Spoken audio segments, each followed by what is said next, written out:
This is AndyTube, and this video is about the bobbin winder system on a Singer model 1591.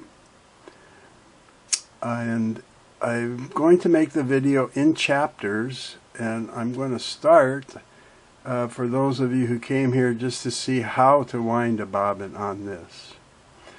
Then other chapters will be about taking the bobbin winder parts apart to inspect all the parts and clean them or replace broken parts, how to reassemble it all back on the machine, and how to adjust it so if your friction ring won't turn the spindle, or if your bobbin winds unevenly, I can show you how to fix all that. So let's just get started with how to wind a bobbin on this. And to begin this chapter, I want to show you bobbins, because you always want the right bobbin for your machine. Sometimes if you use the wrong bobbin on a Singer machine, it might kind of work, but usually it just won't work. This 1591 uses a class 15 bobbin. The bobbin was made to use with this class of machine, class 15. The original one that they made looked like this. And you'll see that it's a pretty wide bobbin. It can hold quite a bit of thread compared to newer bobbins, and it's also totally flat. The sides are perfectly flat on this bobbin, and although you'll see a little hole up here, that's not used by the model 1591. But you can also see this notch. There's a notch cut right into the side wall of the bobbin, and there's usually one on each side. And the more modern ones that you buy will look like this, where they started putting holes in them so you could see how much thread, just at a glance you could see how much thread you have left on the bobbin. But it's still the same size, wide, and the same dimension of the side walls, and it still has that little cutout notch, and it happens to have 10 holes.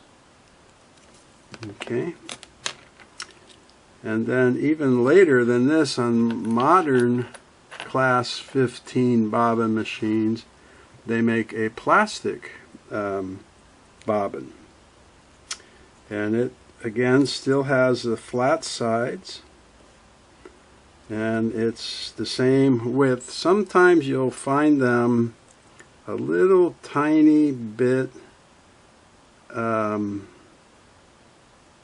less wide, a little tiny bit narrower, and it'll have a cutout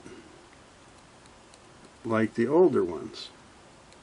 So all of these bobbins would be usable on a 1591. A lot of people don't care for the plastic bobbins.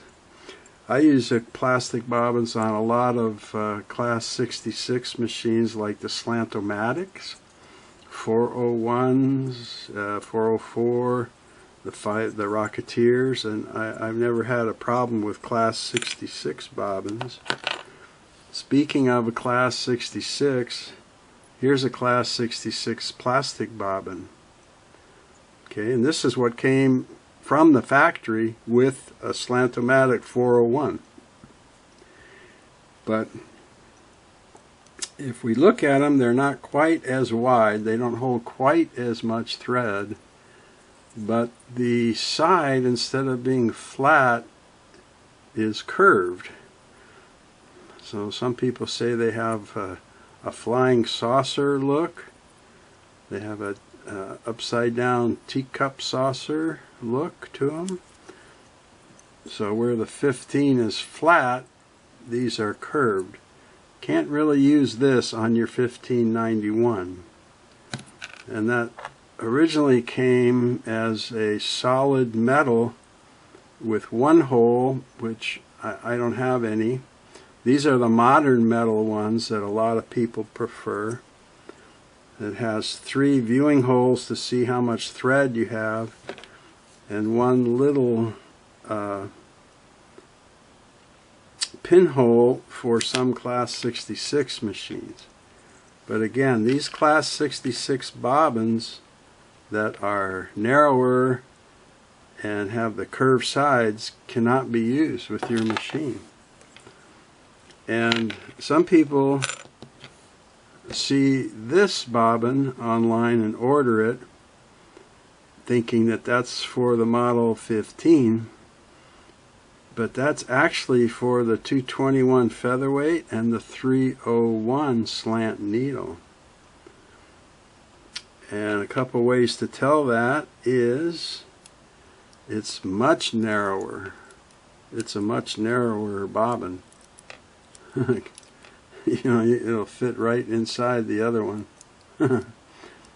And even though it has a little hole, you think for the pin, see that there? But it has 8 viewing holes versus the 10 on a Class 15 bobbin. Whew. Okay. And I showed you the Class 15 plastic, and I showed you the old style vintage Class 15 solid side bobbin. Okay, so always start with the right bobbin. You'll be a lot happier. When you go to wind a bobbin on a 1591, like many vintage Singer machines, you want to turn the stop motion screw counterclockwise here, so it releases pressure on the washer and it stops the motion to the feed dog and the needle bar, which you don't need to run when you're running just the hand wheel to wind the bobbin. So to release the stop motion screw, you hold on to the hand wheel however's comfortable for you, because you do not want it to turn while you grab the stop motion screw and turn it left or counterclockwise. Okay, now the hand wheel will turn when the motor turns, but the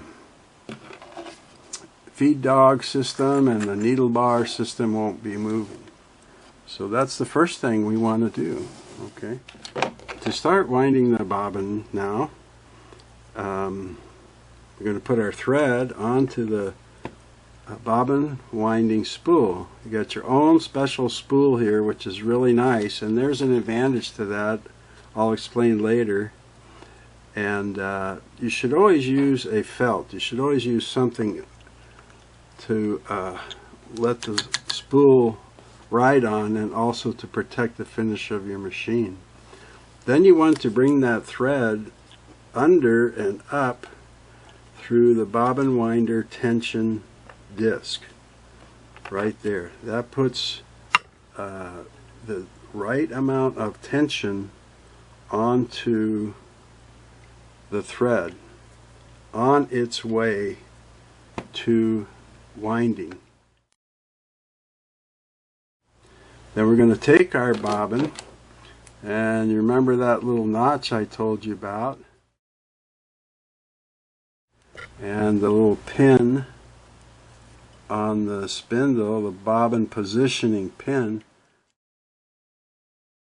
We're going to mate those up so everything turns together, and then we're going to push the frame down, and the stop latch is going to come down, and that's also going to hold the bobbin. So I know I'm good now. I'm turning the hand wheel, the friction ring moves the spindle, and I can see the bobbin is turning. Now I want to get the thread through the bobbin here, and I'm going to take it between the sides and out one of the little holes. You got 10 holes there. Just pick one and you can pull your thread up through there, okay, from the inside out. And then I'll put this back a little so you can maybe see. Then we're going to just hold on to that a little bit while you start to get the, once you have about 1 course of thread on there, you can break off the thread or you can cut the thread that you were holding. And then you just want to go ahead and wind the bobbin.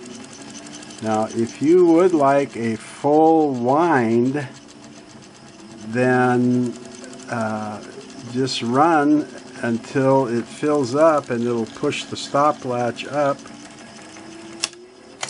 and it'll stop turning the bobbin, it'll stop winding. Okay, you don't have to fill a bobbin to use it.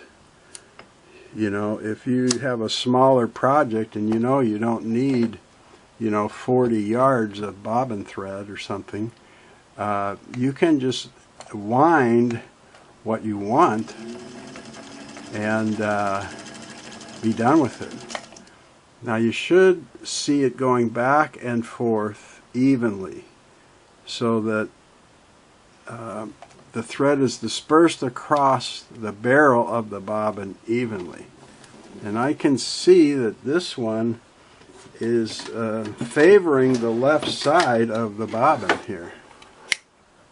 Okay, I can see it's winding a little bit more on the left side than it is the right. Goes to the right, comes back.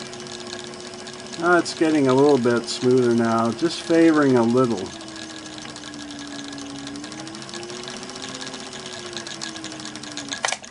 Okay, and I can show you how to correct that later in the video. It has to do, look for the chapter Adjusting the Bobbin Tension Disc. Okay? But for now, as I said, if you have enough thread on there that you want, you can just push up on the stop latch. If you, wind it till it's full, the bulk of the thread will go up and fill up the bobbin, and it'll push on that stop latch, which swings the frame. If you have a spring that works, it'll swing the frame away and stop winding. And of course then you can just pull off your bobbin and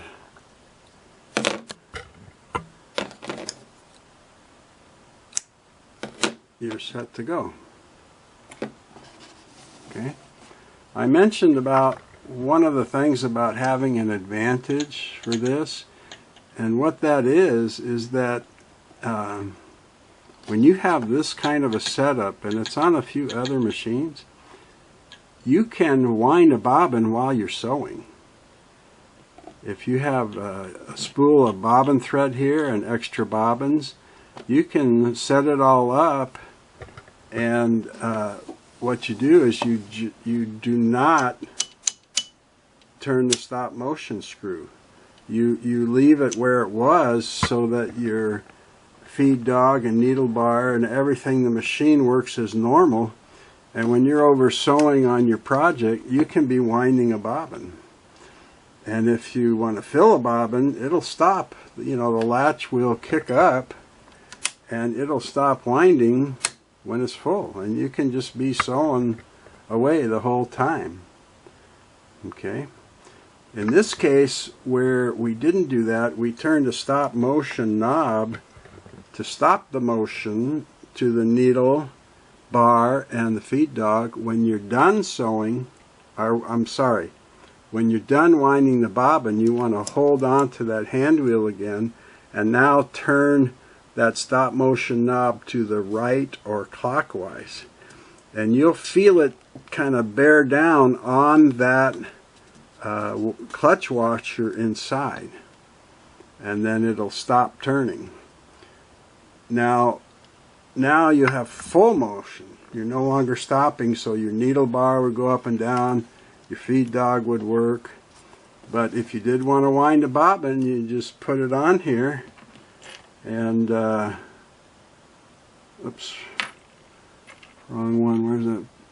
Put it on there, and of course you have to line up the bobbin position pin with the little notch in the bobbin and push it on there. And while you're sewing, you can still be winding a bobbin. Of course, I got it put on backwards, but you get the idea. Okay, so that is about winding the bobbin on a Singer Model 1591. Okay, and now in these other chapters here, I'm going to show you all about the 16 main parts of the bobbin winding system, and we're going to start with this bobbin winder tension disc. Okay, and I'm going to take it apart. We'll clean it, we'll take a look at it, I'll show you the spring inside and how everything works on it.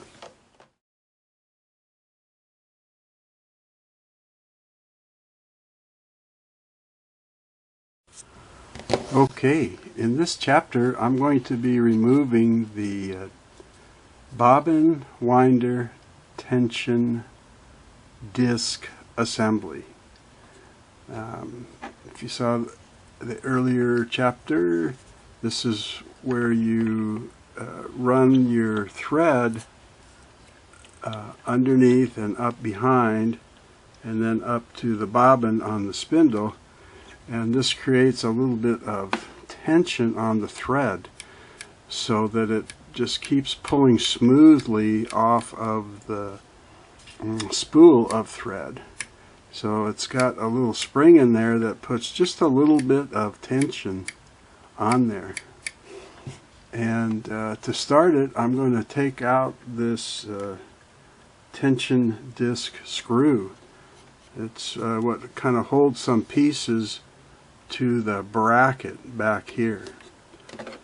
And I'll just take that out. When you take that out, behind this screw, there's a little piece called the cover, and then there's a tension spring, a real light spring in there, and then the tension disc is behind that. And that's what all screws into the tension disc frame. I'm sorry, I thought I had that out there. I was kind of trying to keep it together because a lot of times as soon as you take that screw out, the spring pushes everything apart, you know. So I was hoping there. Okay. So we see the screw. I can take that out now. There's behind it, as I said, the cover. This back part here, with all the lint and everything, that's the actual tension disc. It's kind of a bowl shaped thing, and between the cover and that there's a spring in there. So we'll take out this little screw. It's one that's fairly easy to lose. This is where I have a magnetic bowl, but it's good to have some little container to put all these little parts in as you take them out. And then here is the cover.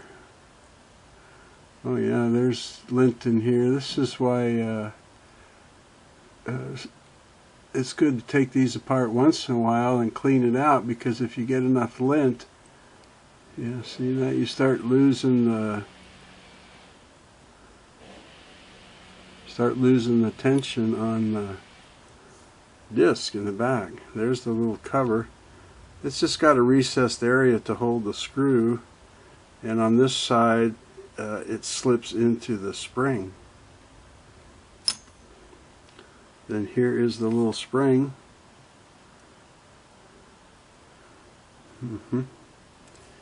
And you can see that some lint gets caught up on the back of the tension disc. Here's the tension disc itself, and it traps stuff between the back of the tension disc and the frame, and then it works its way around the screw by the thread pulling it, and it can get in from the front, but you see there's quite a bit of little thread lint and just typical room dust. This maybe has never been done to this machine, as old as it is. So that's why we want to get that out of there. You know, we don't want that in there, and that can help mess up. Now you get a little better shot of the spring here.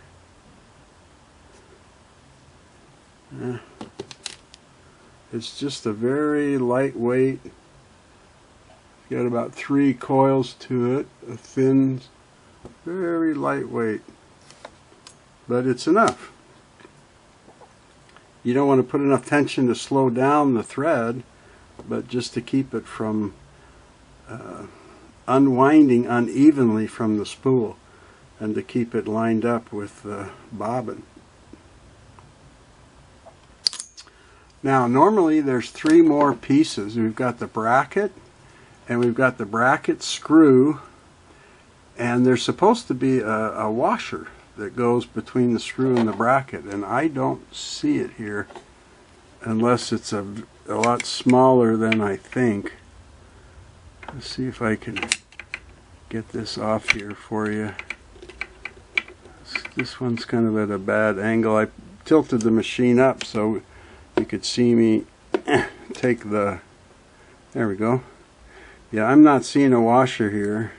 So like I was missing some oil felts, and I was missing a screw on the bottom. Now I'm missing a little tiny washer here. Let's get this out here. You can see this is a screw, just a little typical flat head, just to hold this bracket. This is the front of the bracket. Here's the back side.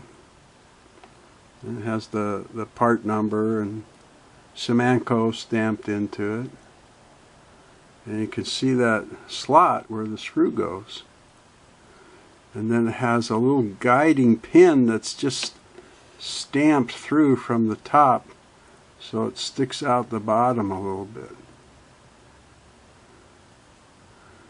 Okay.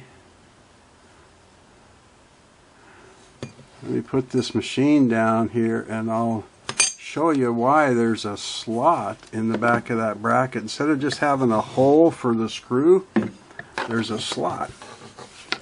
And if we get this up closer, and we can look down on it here, you'll see that the slot in the bracket here lines up with this slot in the machine. There's a slot in the machine there too. Okay. And what that slot is for that little pin that sticks out. Okay. And then over at this end, there's just a hole for the screw to go in. And the reason for this 2 slots in the pin is when this is mounted on the machine with the screw, it's still adjustable. By loosening that screw, then you can move this bracket. That's the extent you can move it to the, whoops, You can move it to the left that far, and you can move it as far as the screw will let you over here. So you got a pretty big range of motion. And what that's for is when your bobbin is on the spindle here and the thread is winding. If you remember, I said that this bobbin, when I wound it, was winding more on the left side over here than on the right. It's kind of messy now because I put it on there backward. But so the bracket is what controls the evenness of the wind. Okay? Wind. And in this case, because it was winding heavily on the left, I would loosen that screw and I would nudge this bracket a little to the right to move the thread, trying to center it so the thread just goes back and forth on the bobbin.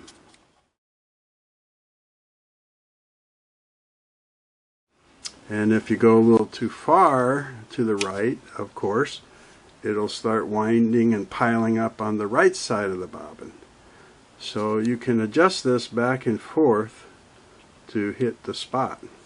And I'll actually be doing an adjustment like that after I reassemble all these parts, because when you take everything off and put it back on, you have to kind of recenter it, and I'll be showing how to do that later. But that's it. That's all the parts of the bobbin winder tension disc system. So I've got those in here ready for cleaning later. And I'll clean them along with the bobbin winder frame parts, the other parts up here. That is all this, with the stop latch and the frame itself and the spindle and adjustment screw, and there's some springs in there that we're going to take apart that next, and I'll show you how that works, okay?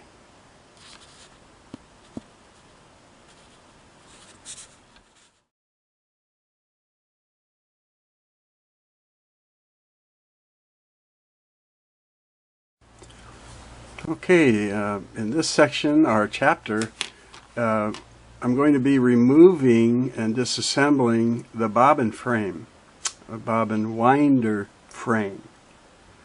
And in general, all of these parts to do with the bobbin winder up here are called the bobbin winder frame. But actually, just this center part, this T-shaped metal part here, is the frame. And of course, every part Singer ever made or put on a machine has a part number. Even that little bobbin positioning pin on the spindle has its own number. But we're going to take it off of the machine to work on it. And we can get the frame off up here without removing the hand wheel, but the stop latch goes also through the body, so you can't really get in there very good without taking the hand wheel off. So I'm just going to remove it. If you've never done that, there's just the stop motion screw has a little set screw called a stop screw. And if you give that a couple of good turns to loosen it and back it off, you could just hold the hand wheel and turn that stop screw to the left counterclockwise, and it will come right off. And then behind that is the stop motion clutch washer, and that will come off. Sometimes it's a little bit stuck on there if you've got old oil or grease, and you can just put something on the inside of it and pop it off. And then the hand wheel is going to pull off. Now you have the Textilite gear on the hand wheel that wants to mesh with the pinion gear on the motor shaft. So sometimes there's hesitation. Mine came right off. But the first time I took it off, I had to kind of wiggle it back and forth to get it off of the pinion gear.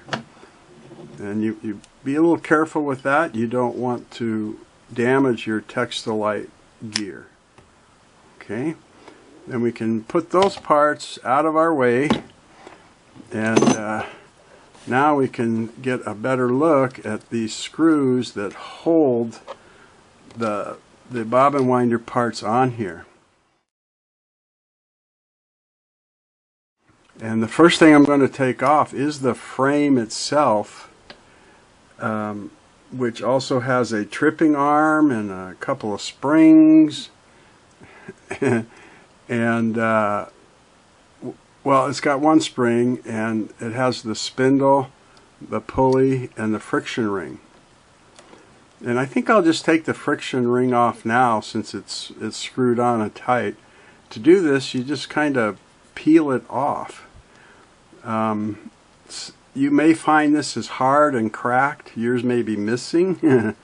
This one has a little flexibility to it still, so I'm just going to pry one side of it right off. See how it's just coming off the pulley right there? So I'll just go around once and kind of loosen it, and then I'll just peel it off, like so. And now we can see the pulley that it sits on. Okay, so to take off this frame part, there's one screw called the frame hinge screw. And we're just going to loosen that. And if I can see it here. And then that frame part will come off. Yeah, it's on there pretty good. There we go. So you want to support it as you're taking this off, because there's a twin tail spring in there. One tail's real short, goes through a little hole, but the other tail is real long, like a stingray, and it goes up into the frame here to anchor, kinda. So just support the frame while you remove this hinge screw. Okay. For those that don't know, it's called a hinge screw because the tip is threaded like a regular screw or bolt, but the part up by the head is smooth and bigger, and that's so that the arm of the frame can hinge on it, because it's got to move, right? Bing! You see that little stingray, what I call the stingray tail, pop out of here? Okay, let's just pull that off carefully here and get a look at it. It's a pulley. This is kind of like an axle, and then this little pin is set into it. I've never taken this off. I don't know how hard it is to get off. I've just never had to do it, so I never attempted. But this part up here is called the tripping arm, and it's screwed into the frame from the inside, and it helps hold this bigger frame spring in place. So we'll come around on this side. Let's see if I can use that same screw bit. Okay. So you have the tripping arm and you have the tripping arm screw that I'm taking out.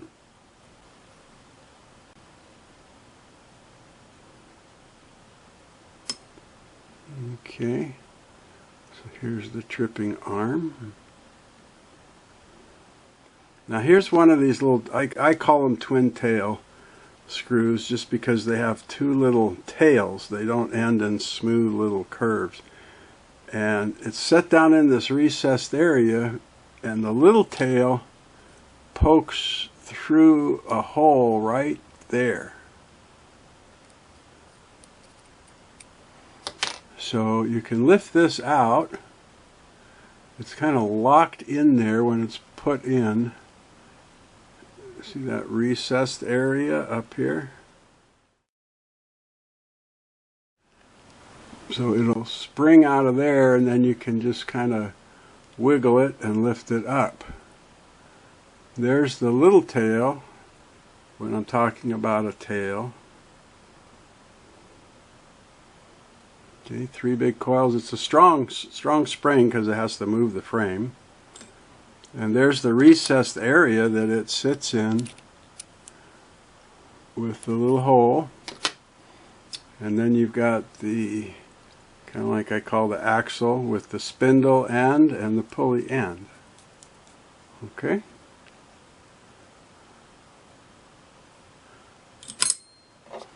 A good idea sometimes when you're not familiar with parts to take a picture before and during your disassembly, because when you're working on it and taking it apart, you think you're going to remember, but sometimes later when you go to put it back, you're like, wait, how did this go here? So this is the stop latch, okay, and there is a latch hinge screw, just like the frame hinge screw, and inside there is a little spring.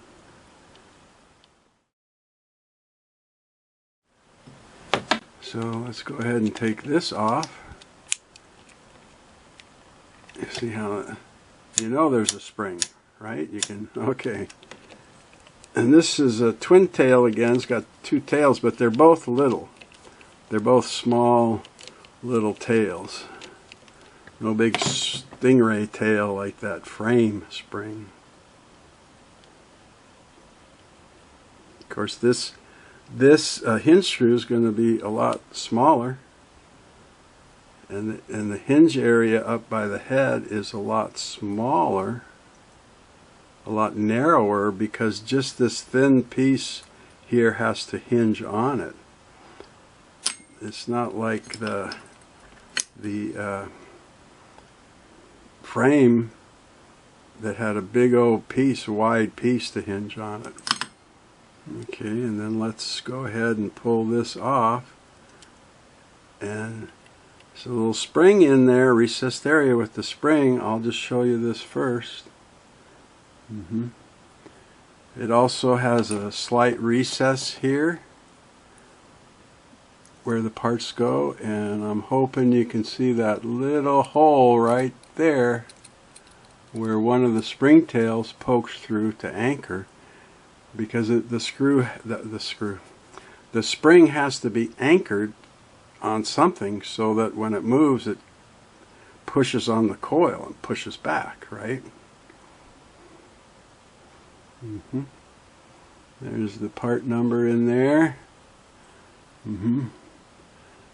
So you see, this isn't too dirty, this machine. A lot of these machines that are inside a case, a carry case, are even more clean than the ones in a cabinet.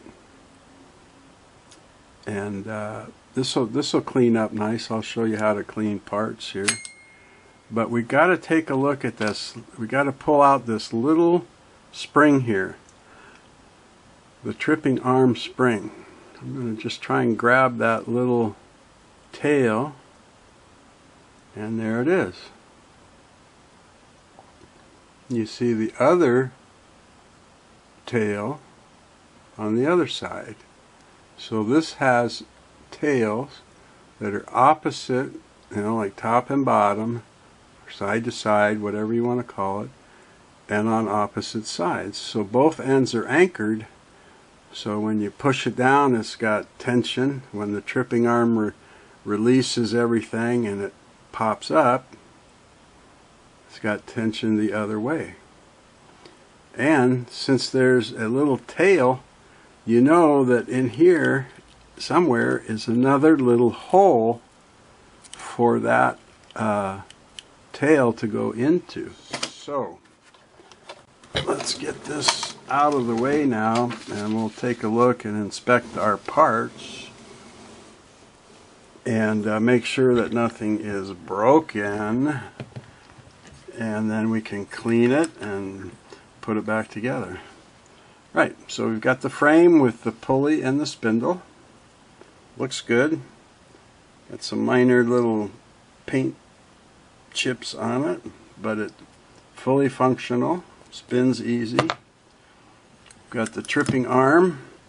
Just needs a little cleaning up. Some old grunge on it. Tripping arm spring. A little spring. Oh, 3-coil, 2.5 coil spring with the 2 pins. These pins have been known, they can break off. The machines get old, and so if you see a spring but the stop latch isn't springy, you might have a broken pin or a broken spring in one of the coils. Since we're talking on spring, let me get the frame spring, what I call the STINGRAY.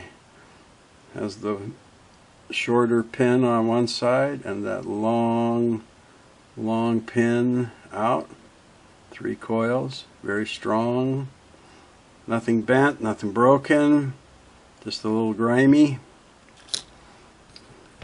Frame, the frame hinge screw.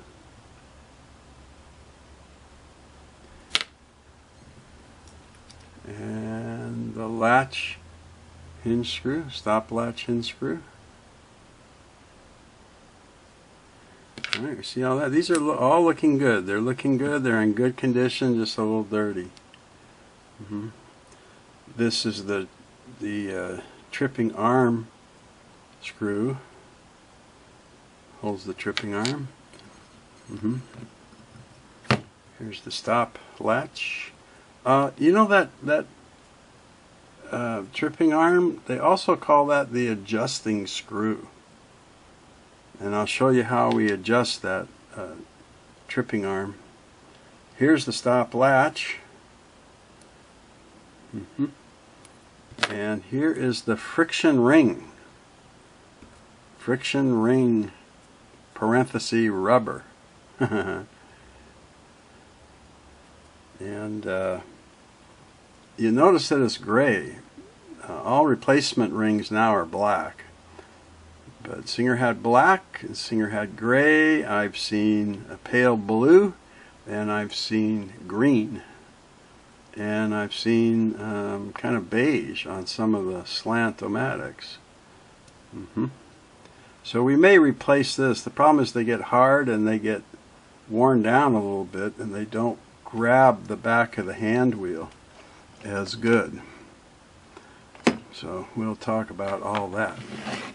So got all my parts here, and now I'm going to set up to clean them. That'll be the next chapter, just cleaning these parts here.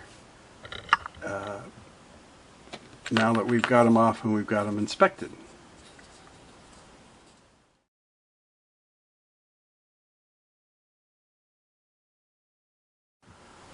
Okay, this part, this chapter, I keep saying part, this chapter is just going to be how to clean these parts. Now, some of you, if you've watched some of my cleaning videos, you know I like a product called Crud Cutter, spelled with K's, cleaner and degreaser. It works real good on dirty, greasy, oily parts. These are not that bad. They're not even going to require that. So I'm just using some dishwashing soap and in some warm water.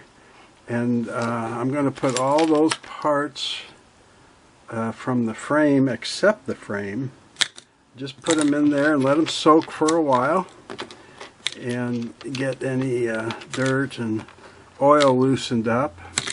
And then I'm also going to put in the parts from the tension bracket and tension disc that I took off earlier over here. I'm going to put this, you know, you can wash these to get any oil and dirt and reuse them if they're good enough. But I don't, as much as I wouldn't mind keeping the gray one, I'm going to replace it. Now, you can buy some products made to restore rubber, and I've watched a guy use that on some of the original friction rings on Singers with pretty good success. But it's you know, for what you pay for it, you can just buy a new friction ring for $1 or $2. So that's what I do. I usually buy these about a dozen at a time, and I get them a little over $1. And the part number on this is for the ring is 15287. It's very hard to find 15287, and everybody gets in stock 15287A, and A is just a little tiny bit wider, but it will work on most machines, and this is very common on vintage Singer sewing machines that have a rubber tire or a rubber friction ring. So I'm just going to replace it. Now I don't really like soaking the frame part here, because you know, it's like this little axle inside, and it's hollow inside, and you have this oil port here where you put a drop or two of oil on it occasionally, and of course the oil seeps out here, and that's why this gets oily. And if you saw the close-up picture of the pin, there's all dust and grease and dried up stuff there, and that's why.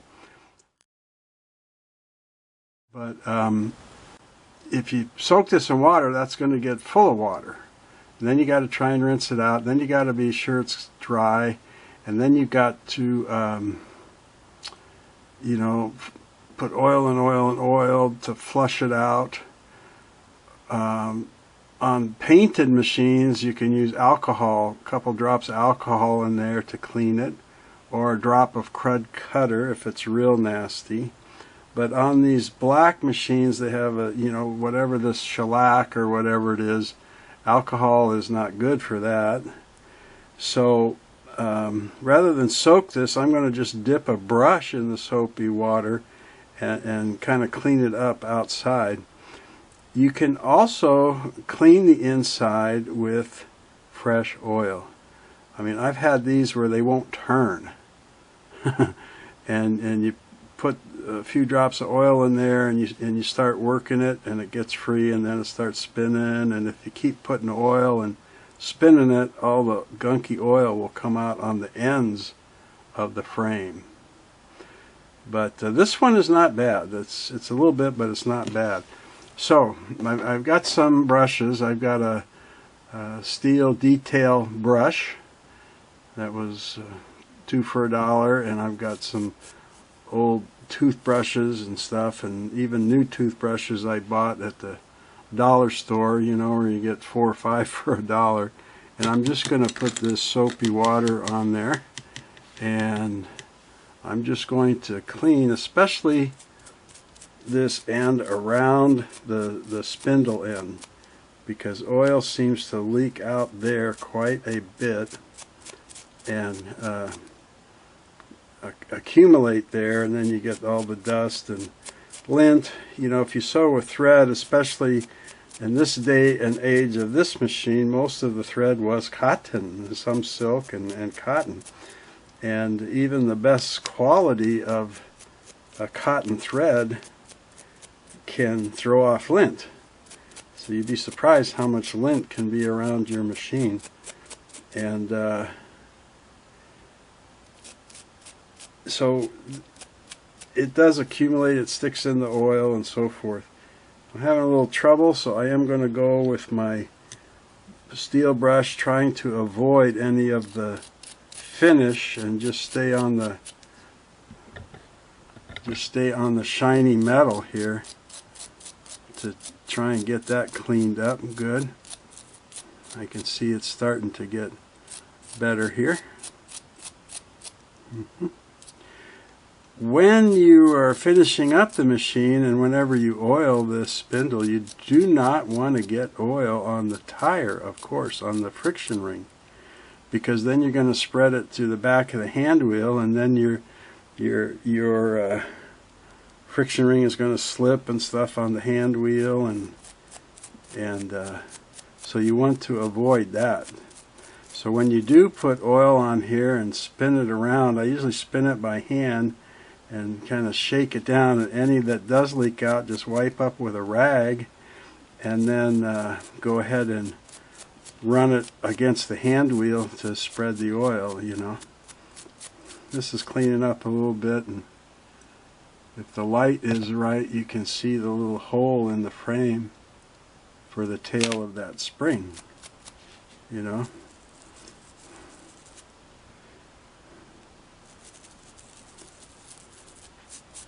So, that looks pretty good. I can just dry it here, and we'll take a look at it here, get it cleaned up, and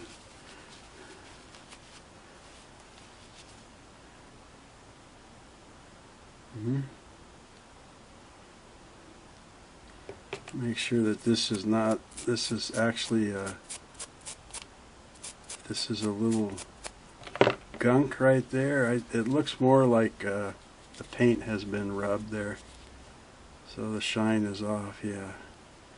But hey, that's all it takes, you know. Even just with a dishwasher, you can sometimes just use a plain soap. I mean plain soap, plain water. I'm just going to put a little drop of Singer oil in there, since I talked about it. Where is that? There it is. I'll just get a drop in there, and spin that around.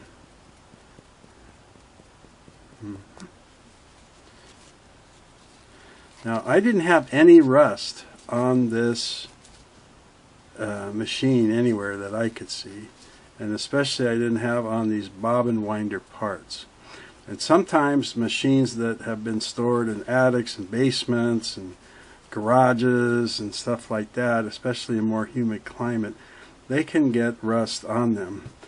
And I use a rust cleaner called, a rust remover called The Must for Rust, and it comes in a 6 or 8 ounce bottle for about $5, and I brush it on with a little artist paintbrush and wipe it right off. It takes rust off that fast.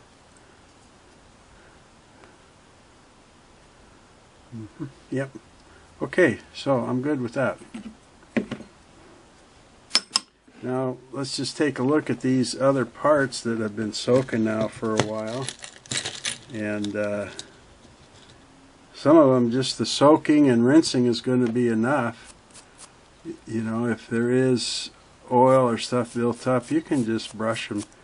These little nylon brushes or toothbrushes are pretty good at this, getting gunky stuff off, you know. And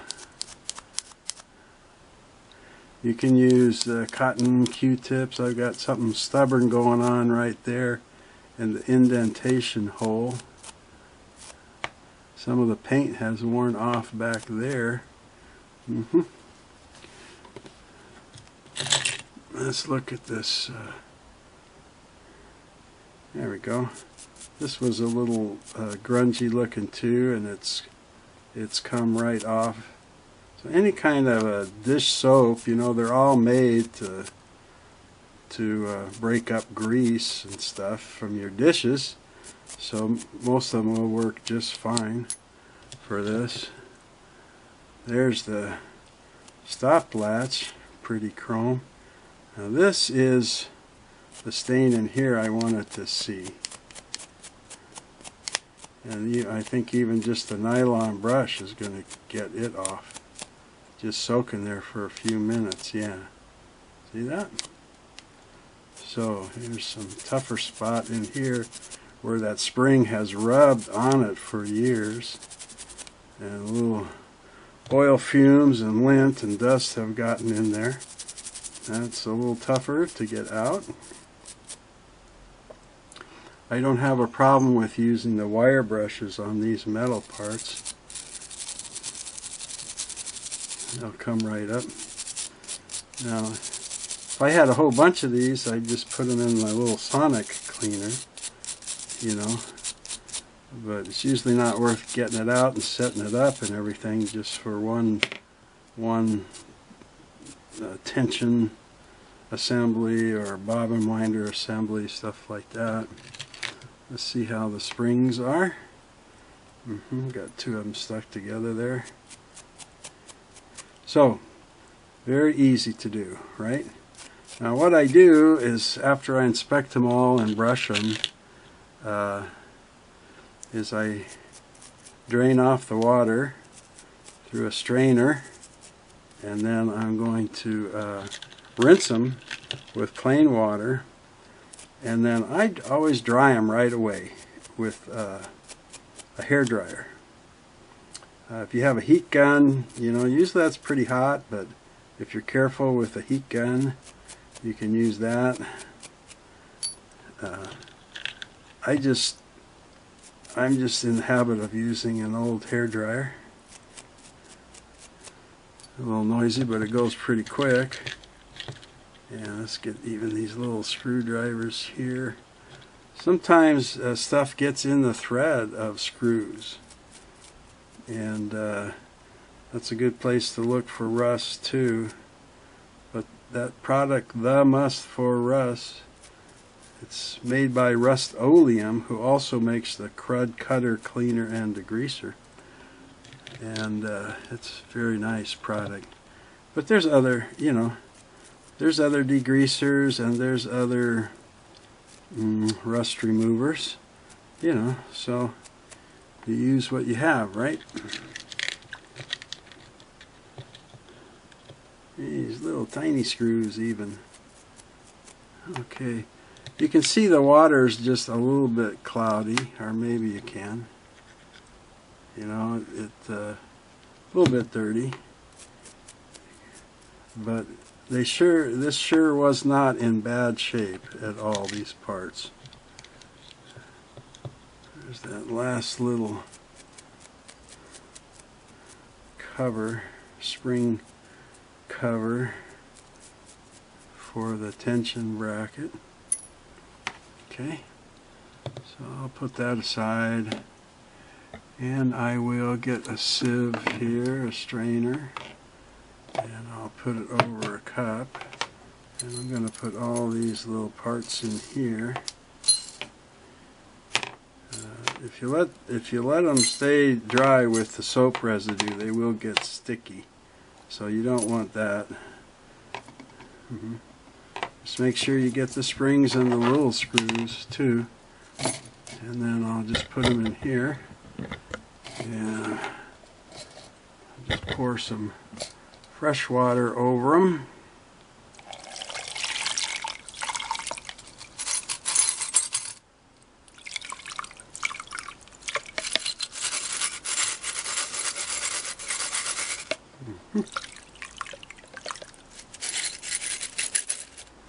Alright, good enough. And then I'm going to put these out on my little towel here. Again, make sure you don't lose the little spring or those little bitty screws. Now, what I will do, I know you'll be disappointed, but I'm not going to record me drying them with the hairdryer. Oh, I know. I know that's one of the parts you enjoy the most, right? But I learned the hard way that before I used to just blow the hairdryer in the strainer, you know. And then one time when I went, in my younger days, went to put back a tension assembly, I found the screw, that little tiny screw had come out of the thumb nut. And I'd blown it away to oblivion. So after that, what I start doing is I just lay the parts out on the towel, and I cover them like this, and then I blow the hair dryer like that to get all the parts dry. Okay? And let me do that, and now I'll be right back, because then I want to show you one more thing I do while I have this all disassembled. Okay, all dry. Look how nice and clean they are. They look great. So I'm going to put my two little cheap mag dishes here. This doesn't need anything else right now, so I'll put that. And what I like to do is, especially on like say this kind of metal that doesn't have a shiny finish, on the springs, on the screws and stuff like that, is that I put a little oil on my fingers, and I give them an oil rub. I'm just going to put 2 or 3 drops of oil down in there, and I'll get a little oil, yeah, just a little. And I'm just going to go ahead and rub these pieces. This will help protect the finish and keep any rust and stuff from happening. And the parts that do hinge and stuff, they'll have a little micro coating of oil. And this isn't going to be enough to get the rubber tire dirty, you know, or with oil. It's not going to be enough to get oil all over the thread if I wind a bobbin, but it's just going to be a little bit to protect the finish, with a little bit extra on the threads so I can put them back in together. Let's see, this is the frame, this is the tension bracket, frame. Let's take a look at these screws now. Oh, they cleaned up real nice, didn't they? Yeah. Get a little. They're pretty smooth. Like you don't really need to oil this type of a spring, even though it's going to be flexing, because they're so highly polished and the type of steel they are. But believe me, just an oil rub will not hurt any of these parts, okay? And especially the non-shiny, what I call the non-shiny, like say the threads of the hinge screw there, right? Just to give them a little bit. And let's see, here's some of the bracket parts. And here's that little tiny, real fine lightweight spring for the tension disc on the bobbin winder tension disc bracket. Little screws for that. And let's see that longer one here and here. There we go. So just a little coating of oil. Okay. And then The next chapter here now, what I'm going to do is reinstall the bracket parts and show you how to adjust that, and then I'm going to just clean up this corner here a little bit, and I'll install the bracket parts there for that, and I'll show you how to put a bobbin on and run it and adjust the bracket to center it to the bobbin so you get an even wind. So that'll be next.